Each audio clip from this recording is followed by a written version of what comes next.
Hello friends, स्वागत है आपका हमारे चैनल नर्सिंग केयर सर्विसेज पे। तो आइए आज हम लोग देखने वाले हैं इस वीडियो में प्रैक्टिस सेट नंबर 4।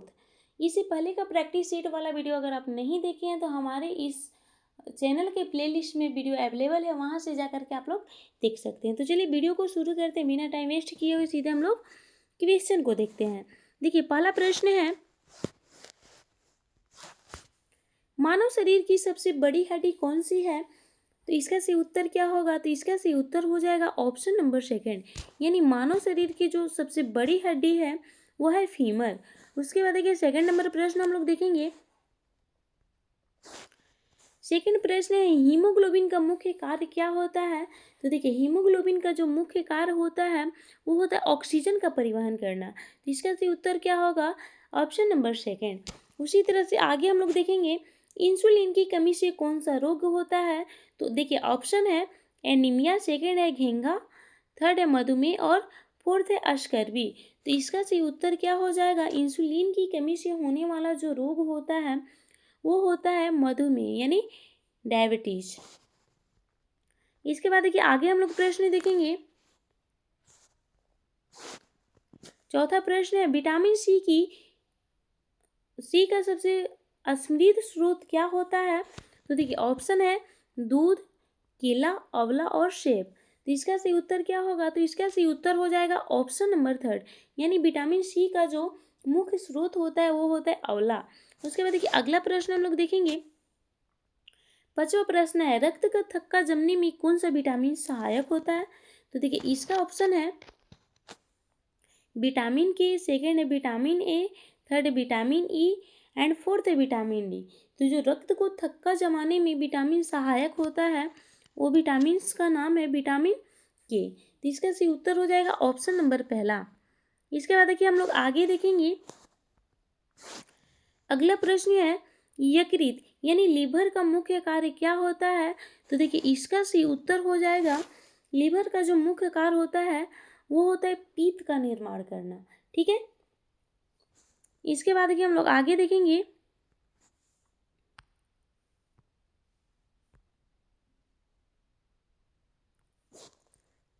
देखिए अगला प्रश्न है, वयस्क मनुष्य का सामान्य रक्तचाप यानी बीपी कितना होता है? तो इसका सही उत्तर हो जाएगा ऑप्शन नंबर सेकेंड, यानी एवरेज बीपी जो होता है 120/80 होता है।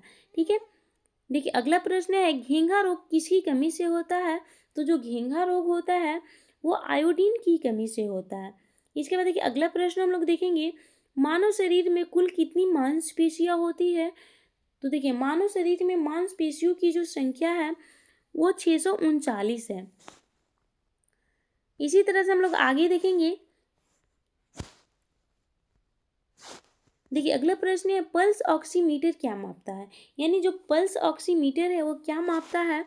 तो इसका सही उत्तर हो जाएगा ऑप्शन नंबर थर्ड, यानी ऑक्सीजन संतृप्ति नापता है। इसके बाद देखिए अगला प्रश्न देखेंगे, लाल रक्त कणिकाओं यानी आरबीसी का निर्माण कहाँ होता है? तो देखिए, इसका सही उत्तर क्या होगा? जो आरबीसी होता है उसका निर्माण होता है अस्थि मज्जा यानी बोन मैरो में होता है। आगे हम लोग देखेंगे 12 नंबर प्रश्न है, किडनी की पथरी मुख्य रूप से किसकी बनी होती है?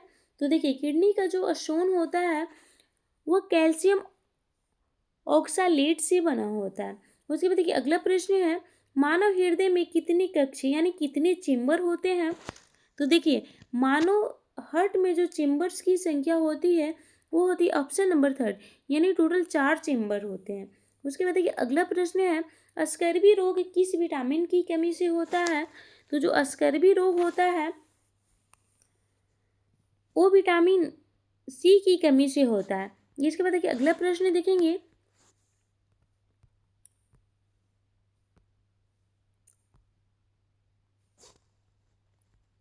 देखिए अगला प्रश्न है, दूध में पाया जाने वाला शर्करा कौन सा होता है? तो दूध में जो पाया जाने वाला शर्करा है वो लैक्टोज होता है।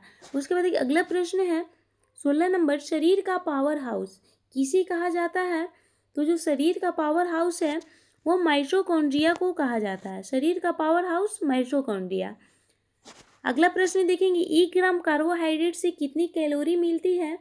तो इसका सही उत्तर क्या होगा, यानी 1 ग्राम कार्बोहाइड्रेट से 4 किलो कैलोरी मिलती है। आगे देखेंगे,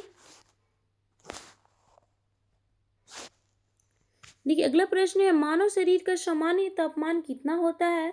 तो जो मानव शरीर का सामान्य टेम्परेचर होता है वो 98.6 फ़ारेनहाइट होता है।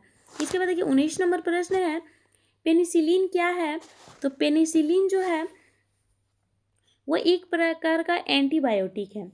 उसी तरह से अगला प्रश्न हम लोग देखेंगे, 20 नंबर प्रश्न है एनीमिया खून की कमी के लक्षण है।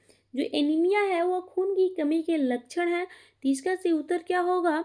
तो देखिए एनीमिया में क्या क्या होता है, थकान होता है, पीलापन होता है, सांस फूलना होता है, उपयुक्त सभी, यानी जितने भी ऑप्शन है वो सभी सही हैं। इसके बाद हम लोग आगे देखेंगे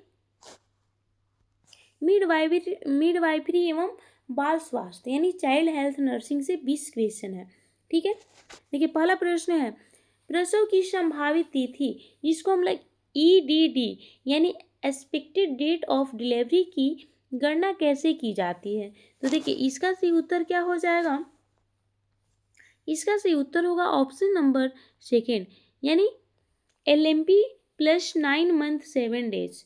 LMP जो होता है उसमें हम लोग 9 मंथ 7 डेज ऐड कर देते हैं तो फाइनल डेट यानी लास्ट डेट आ जाता है, EDT जिसको हम लोग बोलते हैं। इसके बाद देखिए आगे देखेंगे, देखिए अगला प्रश्न है गर्भस्थ शिशु की हृदय गति प्रति मिनट कितनी होती है। जो गर्भस्थ शिशु होता है उसका हृदय गति कितना होता है। तो देखिए इसका सही उत्तर हो जाएगा ऑप्शन नंबर थर्ड, यानी 120 से 160 के बीच में नॉर्मल होता है। अगला प्रश्न हम लोग देखेंगे, देखिए अगला प्रश्न है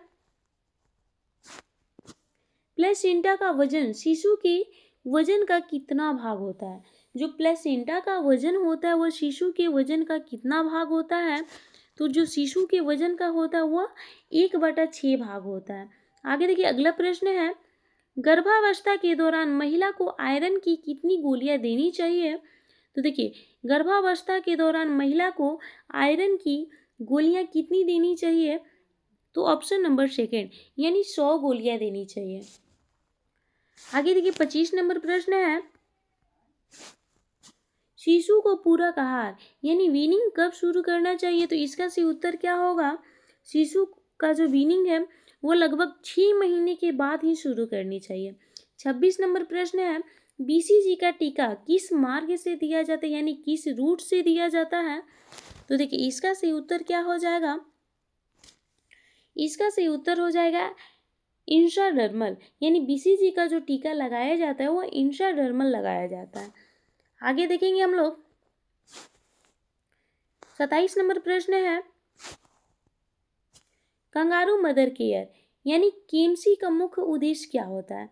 तो देखिए KMC का जो मुख्य उद्देश्य है वो है हाइपोथर्मिया से बचाव, यानी बच्चे को ठंड लगने से बचाने के लिए हम लोग कंगारू मदर केयर यानी KMC देते हैं। और ये कैसे बच्चे को दिया जाता है, तो जिसका जो वेट है वो 2.5 kg से कम होता है वैसे बच्चे को हम लोग KMC देते हैं।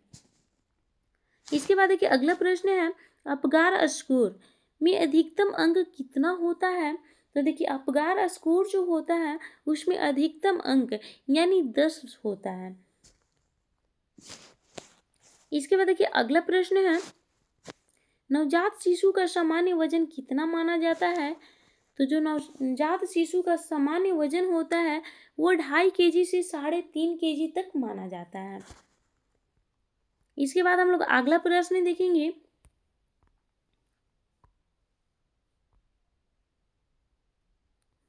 देखिए अगला प्रश्न है स्तनपान सप्ताह कब मनाया जाता है। तो देखिए स्तनपान सप्ताह जो है वो अगस्त महीने की प्रथम सप्ताह में मनाया जाता है।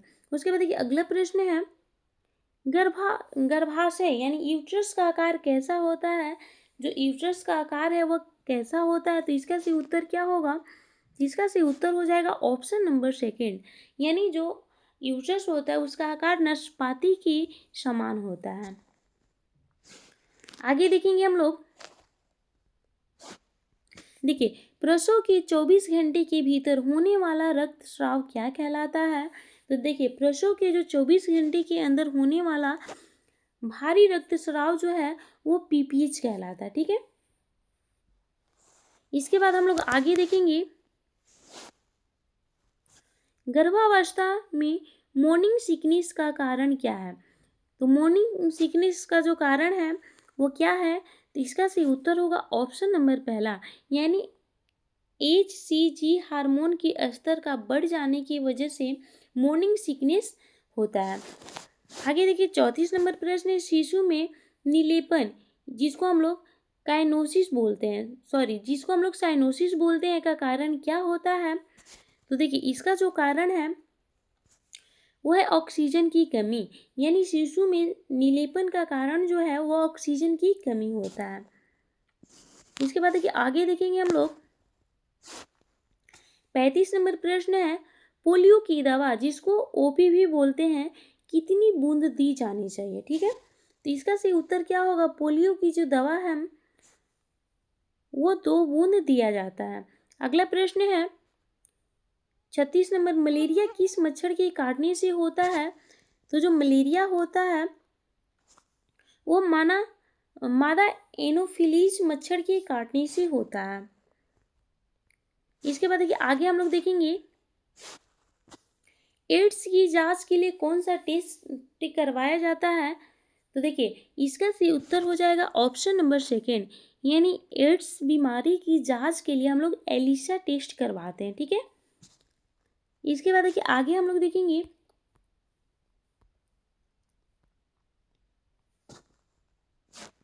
अगला प्रश्न है, ORS का घोल कितने समय तक उपयोग में लाया जा सकता है। तो देखिए ORS का जो घोल है वो कितने टाइम तक उपयोग में लाया जाता है। तो ऑप्शन नंबर सेकेंड, यानी 24 घंटे तक उसका हम लोग यूज कर सकते हैं, उसके बाद उसको डिस्कार्ड यानी फेंक देना चाहिए। ठीक है, 39 नंबर प्रश्न है, मिशन इंद्रधनुष किससे संबंधित है। तो देखिए मिशन इंद्रधनुष जो है वो ऑप्शन नंबर सेकेंड यानी टीकाकरण से संबंधित है। इसके बाद देखिए अगला प्रश्न हम लोग देखेंगे, अगला प्रश्न है, विटामिन ए की पहली खुराक खसरे के टीके के साथ कब दी जाती है। तो देखिए 40 नंबर प्रश्न का सही उत्तर क्या होगा, तो इसका सही उत्तर हो जाएगा ऑप्शन नंबर सेकेंड, यानी 9 माह पे दिया जाता है। इसके बाद हम लोग आगे देखेंगे,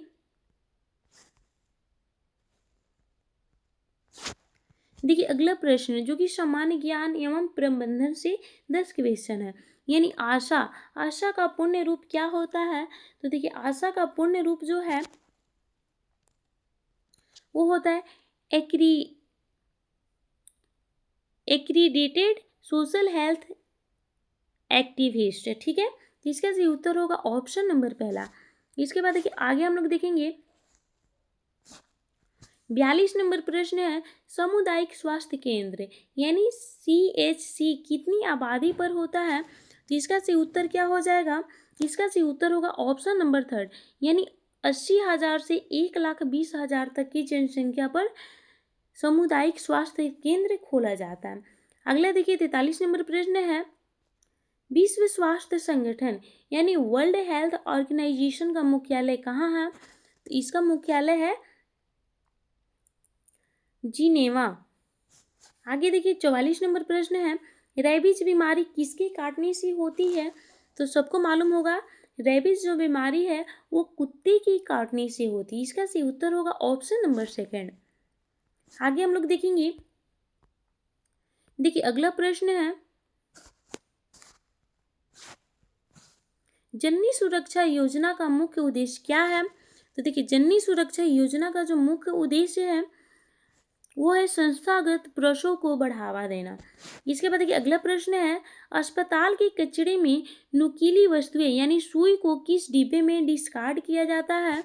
तो देखिए इसका सही उत्तर क्या होगा, यानी जो अस्पताल है अस्पताल के कचरे में नुकीली वस्तुओं को हम लोग कौन से डिब्बे में डिस्कार्ड करते हैं। तो इसका सही उत्तर होगा ऑप्शन नंबर सी, यानी सफ़ेद या फिर परभाषी। इसके बाद देखिए आगे हम लोग प्रश्न देखेंगे। अगला प्रश्न है, साफ हाथों के लिए हाथ धोने के कितनी चरण यानी कितनी स्टेप बताए गए हैं। तो देखिए इसका सही उत्तर क्या हो जाएगा, इसका सही उत्तर होगा ऑप्शन नंबर सी, यानी टोटल 7 स्टेप बताया गया है। अगला प्रश्न 48 नंबर प्रश्न है, पल्स पोलियो अभियान भारत में कब शुरू किया गया। तो इसका सही उत्तर क्या होगा, तो इसका सही उत्तर हो जाएगा ऑप्शन नंबर सेकेंड, यानी 1995 ईस्वी में पल्स पोलियो अभियान भारत में शुरू किया गया। 49 नंबर प्रश्न है, हैजा यानी कोलरा किसके कारण होता है। तो देखिए हैजा एंड कोलरा जो है वो ऑप्शन नंबर पहला यानी बैक्टीरिया के कारण होता है। इसके बाद देखिए आगे हम लोग देखेंगे।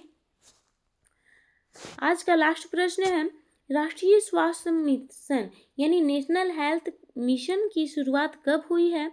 तो इसका सही उत्तर क्या होगा, इसका सही उत्तर होगा ऑप्शन नंबर सेकेंड, यानी 2013 में राष्ट्रीय स्वास्थ्य मिशन की शुरुआत की गई थी। तो आज का हमारा सेशन फाइनली समाप्त हुआ। मिलते हैं अगले वीडियो में अगले प्रैक्टिस सेट के साथ। Thanks for watching, please like and subscribe my YouTube channel.